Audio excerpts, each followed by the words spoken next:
So, welcome to the Ecom Growth Show, where we cut through the chaos of ecom growth and show you how to build a business that scales and supports the life that you actually want. I'm your host, Brittany, former boutique owner turned growth strategist for ecom owners like yourself. And today I'm joined by co-founders of Shopanova and Bloom, Robbie Switzer and Danny Stafford. We created this podcast to pull back the curtain on what's really working to grow Shopify brands to consistent 100K plus months without burnout or guesswork. Whether you're getting traction or scaling fast, this show is designed to help you simplify, focus, and grow with purpose. Well, ladies and gentlemen, welcome back to the Ecom Growth Show, where we talk about how to grow your online store and how to actually position it in a way that is life-giving to you and your family. There's a lot of people who chase after high ROAS, high revenue, but they're sacrificing everything along the way. So we take a little bit of a different approach, more of a holistic approach, just in general. But today, what we're talking about is, if you're a store owner who's doing, let's say, $10,000 to $30,000 a month or so, and you're saying, hey, I want to grow this thing. And I know there are a million things I could be doing, but what should I be doing? Then this episode is for you, because we've actually been doing a lot of studies on this. What is the most effective thing to do first when you're looking at all of these different things in order of importance? And so Brittany, she works with a lot of our clients who come in around that revenue level and scale up to 100K and beyond.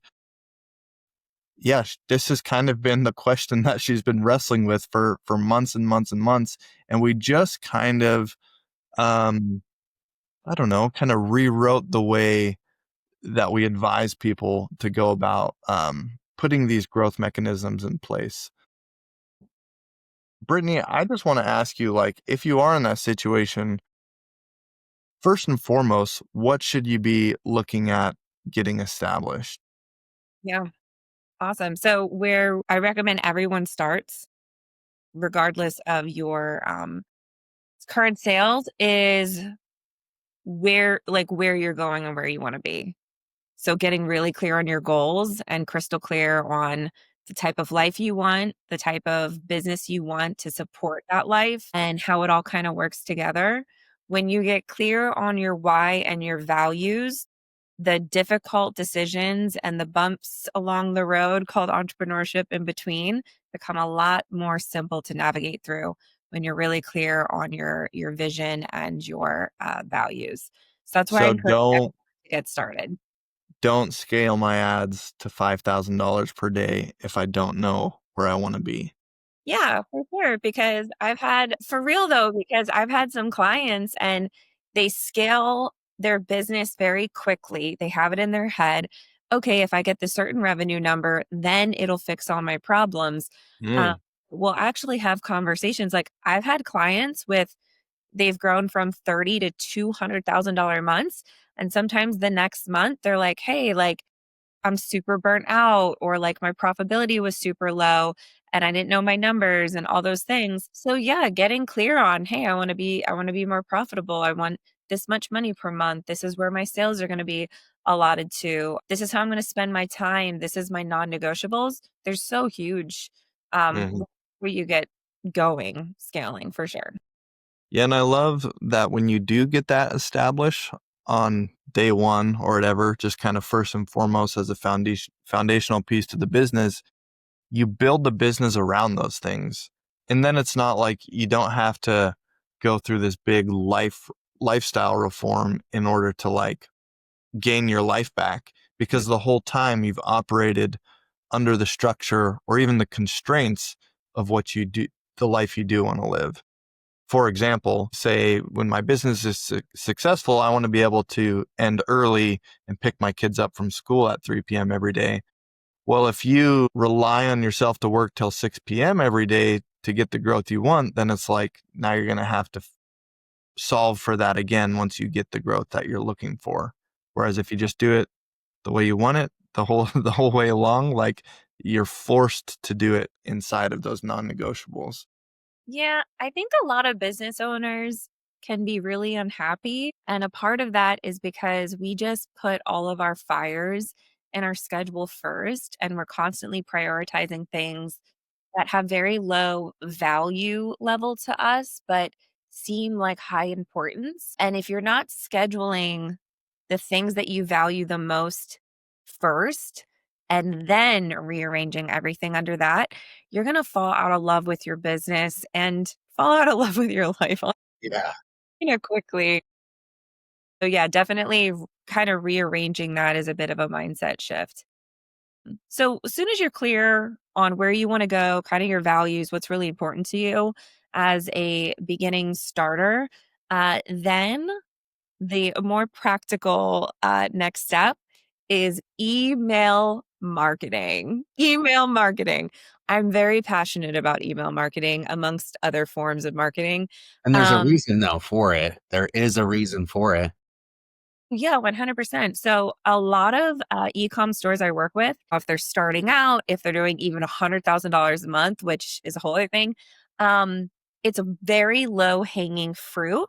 So we typically have an email list and it's just sending out one or two emails a week can have such high dividends when it comes to your income. So that's one form of email marketing, just your email newsletters, your weekly cadence to your email list. But then also putting a pop-up on your website before you get started with ads. So you're then collecting and growing your customer base. We don't want to just spend money and then not attain and grow our customer base. It's about growing our customer base. Absolutely. And then lastly, having email flows. So many people are on the internet talking about like, I want passive income. I want passive income, all these things. I don't think passive income inherently is like a completely real thing 100%, but email marketing in e-com is the closest thing you can get to passive income in your business and is the most underutilized tool for the least amount of money. So I'm really passionate about business owners creating incredible email flows and then having those built out, and you can literally make money in your sleep, which is part of the Mhm. dream when you're e-com owner. Yeah. Heck And yeah. some of this might sound basic to some of you guys, but I doubt it. A lot of people though, Brittany, they think that they have email flow set up. Like it's weird. I talk to so many people and they're like, yeah, my email's doing good. Right. Because they set up a few of the recommended Shopify flows. And then you dig in a little bit of like, how well is your pop up converting? How much of your revenue is coming from email? And then they're like, I don't know. I don't even know these things. So can we give people some benchmarks of like what you like to see when you're looking at maybe overall revenue, like how much of that should be coming from your email list? Yeah. So typically we recommend anywhere from like 25 to 30% of collected revenue from email compared to like your overall revenue. And that is through your email blasts and your flows.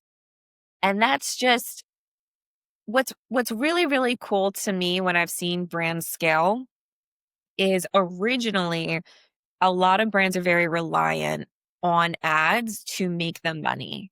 But Mhm. what a lot of people don't understand is the main point of ads is to grow your customer base, Yes. which then grows your email list. So your sales are more consistent over time, which Mhm. will then consistently level you up month over month. And then your ad revenue, that's going to be cherry on top type thing. Like versus your email marketing is going to be your kind of tried and true, more steady, consistent income, which is what a lot of business owners are looking for. Yeah. Yeah. But I So, Which love is that. nice Oh, I'm sorry. because yeah, it's nice if you have those flows set up and they are printing money because then that can be your ad spend budget to get started. yeah, And you for have something that's coming in and it's consistent. Another benchmark I like to look at is that pop up to be converting at like around 5%. And what Brittany mentioned is so important because a sneaky little thing that happens in the industry is you might go hire a freelancer or an agency to run your ads, and they come to you and they have like a good return on ad spend number. Like, oh, this is great. Like, let's scale it up. And then they try to scale it up and it falls flat and you get stuck there and you're on this plateau and you're like, what is happening? Well, a lot of people, they're using ads not to acquire new customers, but they're paying to have the ones that you've already acquired purchase again, which is what your email is supposed to be doing for free. And so it's like people get caught in this trap of they're giving money to Facebook to literally re-engage and get repeat purchases from customers that they already have.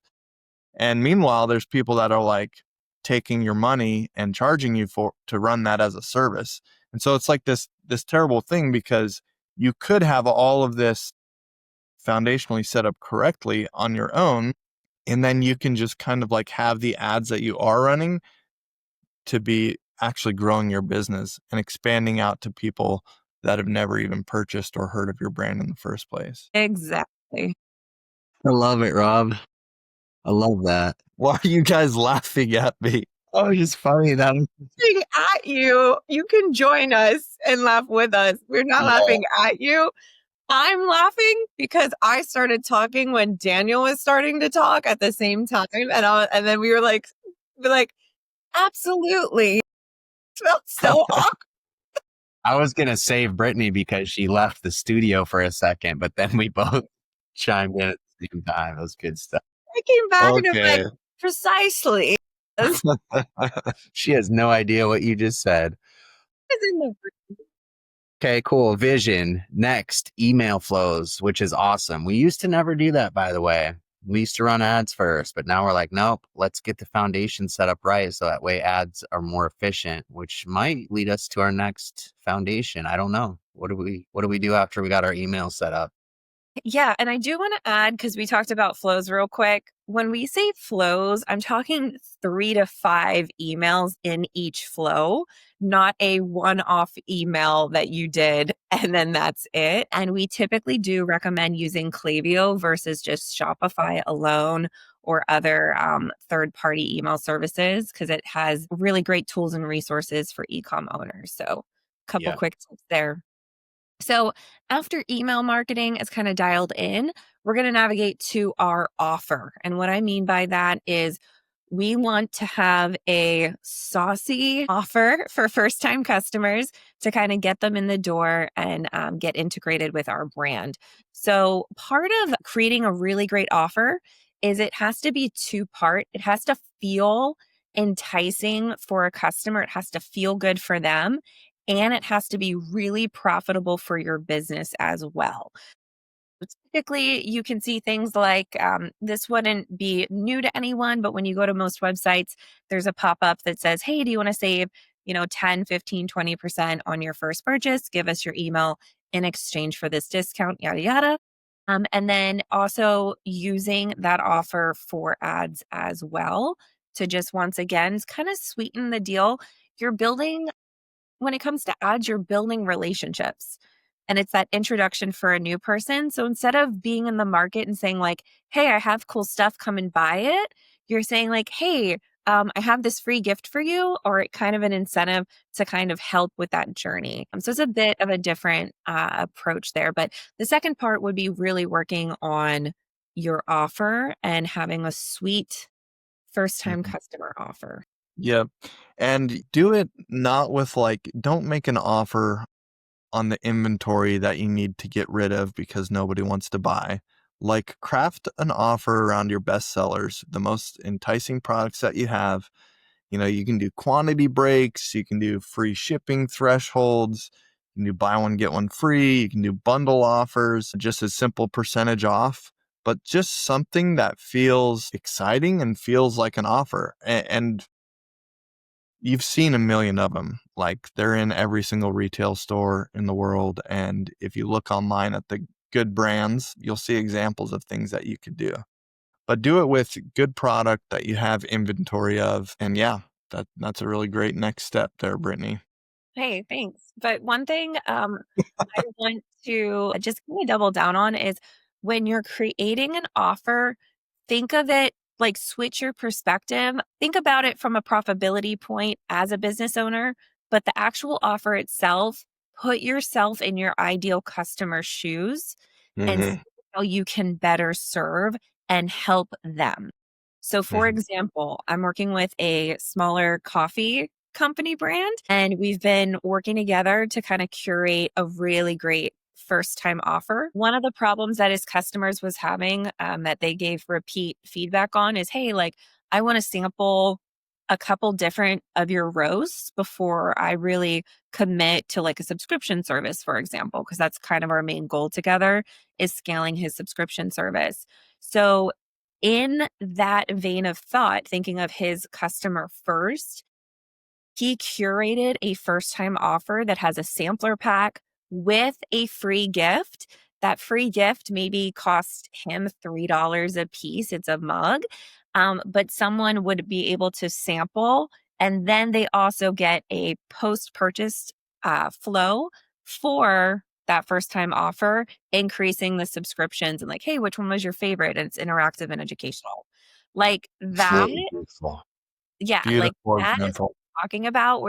We can look at how we can add value versus, hey, you know, have my stuff, try it's thinking more through like the we versus me mentality type thing. So that's something I would encourage you guys to kind of shift around. And then after that, do we get to launch ads? Drum roll, please. And after that, it would be, yes, launching ads, which is super exciting for a lot of business owners. But then you can see you have the foundation as far as you have the pop up. You're going to get those email addresses. You're going to have post purchase, pre purchase flows ready to go. How I explain the process is, I don't know, like when we're having house guests over, it's kind of like prepping your house or like getting things ready in advance. Like, I wanna be in the energy of I'm expecting people to visit my website. I'm expecting them to love what they purchase, and I'm expecting them to come back. So let's build systems that align with that intention. So yes, next would be launching ads. And more specifically, do you feel like a lot of these people are launching Meta ads, Google, or what? Yeah. Typically depends on the brand, but 9 out of 10 times in that 10 to $30,000 revenue range, our first initial jumping point is Meta ads. We're scaling that to around profitably $800 to $1,000 a day in ad spend, and then we're exploring other channels because that just makes more sense from a time invested, money back kind of standpoint. So that's kind of what we typically do for most clients. Epic. And then a big part of ads, just while we're here, is obviously the ad creative. And what I would encourage all you guys to do is don't reinvent the wheel. Yes, you want to put like your unique spin on any given ad that you put out there, but there are a lot of ways to go and see what the top performing ads are, what they look like, what they feel like, what type of offers people are running, what type of hooks people are using in their videos, even the format by which they record their videos. It's typically like a hook, some information, then a call to action. Follow those formats, make them your own because they do work. A lot of there's been lots and lots of money put into the marketplace to figure out that those are the top performing ads. And so, yeah, go to ads library, look at your competitors, look at some brands that you look up to, and just kind of see how you can make your own version of an ad that already exists. That's typically a really good place to start in order to start getting conversions, as opposed to just like thinking of random off the wall ideas, which sometimes those work, but try and get a foundation of stuff that seems to be somewhat validated in the marketplace already and just make it your own. 100%. And if you're not sure, if you want to post something like more spontaneous or something like that, use your organic to kind of Mhm. test those out. It's a free way to kind of test content and see what really connects with your audience. If something pops off, put some ad money behind it then. If you want to just kind of explore and play. But once again, don't when it comes to like your initial ads, look at your competitors, do everything Robbie said. But then I also kind of like to explore through organic marketing too. You know what? We should also put in the show notes of this episode, we do have like those top performing ad formats listed out, the categories of what those are, like Yeah. solving a pain point, an us versus them, a before and after, a product highlight video, a UGC. So we'll put that in the description of this episode and you guys can just download that and it'll kind of show you what those top performing ad formats are and typically kind of like what it would look like to make that for yourself. Yeah, for sure. So what's next on the journey to, let's say, 100K a month? Okay, so you know how I'm explaining, hey, we're expecting people to show up. Mm-hmm. The next step is going to be our website because we are going to have a lot more views on our website. This is something brand owners don't do enough. Y'all go on your website and shop your own site. Mm-hmm. Choose something to check out with, find something, and don't use your search bar to find it, and see how easy it is for you to find that specific product without using the search feature. You will be amazed. And then go through your checkout process as well to make sure there's no glitches or anything like that. So, we typically guide people through it's called a traffic ready audit, where they have a self guided checklist of different best practices on their website. So that's the next place I recommend. A lot of times, what's missing is just like user functionality, broken links on your website. Your logo doesn't match your Instagram page or your Facebook page, things like that. So it can look a little janky. There's not a clear call to action on your hero image when you get on the website. Another really common thing is business owners don't check their website through mobile. Typically, it's like 80% of users are experiencing your site through mobile. So when you're editing your site, you need a mobile first Mm-hmm. mentality versus just constantly editing and making adjustments based on your desktop version. So those are some common things that I see. Yes, go ahead. One common thing I see a lot too, because I look at a lot of people's websites who are looking for feedback and they have so much familiarity with their brand and their products that they build the whole site around why they're unique. But it's like, I still don't know what it is and why I should buy it. Like, do that first. Like, what is the product? Why do I need it? And Yes. then from there, add the details of like, okay, why is it different from your competitors? What are these offers? What are these other entry points into buying the product? But I feel like if people could just get that right, it would be so much better than a lot of the sites that I do see. And try and do that right away, like above the fold on the homepage. What is it? Why should I buy it? Ideally, social proof, like thousands of other people have bought it, and then a call to action. Like that can be so helpful when it comes to actually getting your store to convert. And sometimes Yeah. we don't always do this in this order, right? Like if you're in that revenue range we've been talking about, chances are you are kind of converting at some level, right? But if your website's complete garbage and it's like not converting well, sometimes you want to move this more to the front of the line, right? And get that set up with your emails. But the reason why we put it last for a lot of people is because it is converting at some level. And we don't know, like maybe your website, once you run traffic from meta ads, is going to convert just fine and you don't need to make a bunch of changes. So that's why we'd rather get some traffic, some actual data to it before we're like redoing everything. Because you might be wondering, well, why is this last? Don't you want a good website to start with? Yes, you do. But oftentimes, if you're already doing 15, 20K plus a month, you probably already have a decent website that's already converting. So let's not mess with that yet. Mm-hmm. Yeah, for sure. It's more about what I'm looking for when we're scaling brands is bringing everything into alignment, and having a high converting website is a key piece of scaling and having a higher ROAS and profitability for your business.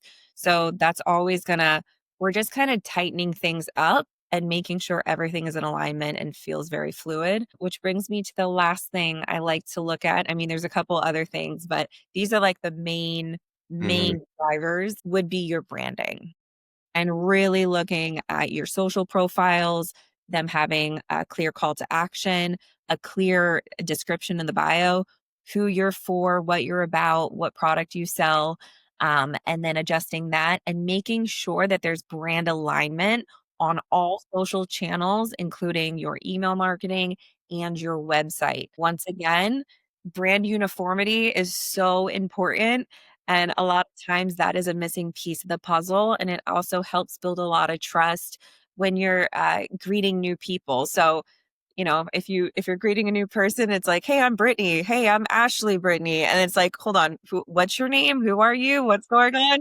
It would get a little weird, right? So same thing with those introductions. Consistency builds trust. So make sure there's consistency and a plan for when people arrive in your social platforms. Yeah. There's so many breadcrumbs that get left in your online presence that were made at the time that you created the account. It's like you you sign up for your Instagram and you just throw a bio, the best you know how to do up, and then you just don't go back. And that's one example. Like maybe you've revisited it a couple times and refined it.